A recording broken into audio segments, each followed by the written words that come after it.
NT Ramarao యొక్క అద్భుతమైన cinema Srikrishna విజయం.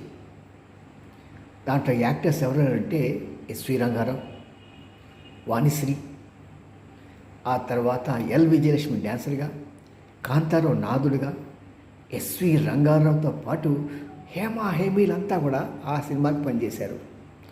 అంత గొప్ప సినిమా ఒక కామన్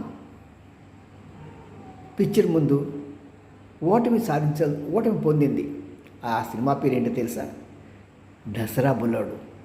1971లో ఈ రెండు బహుశా నాకు తెలిసినంత వరకు జాన్వరిలో వచ్చాయి. జాన్వరి మన పెద్ద పండుగ సందర్భంలో. సబ్జెక్టు కరెక్షన్ ఒక 2-3 రోజులు ఇటు అటు తేడా ఉండొచ్చేమో కానీ ఆ సమయంలో ఈ పౌరాణిక సినిమా చూసే మూడు లేక అంత దసరా బుల్లోడికి వెళ్ళటం మూలంగా ఈ పిక్చర్ అట్టర్ ఫ్లాప్ అయిపోయింది.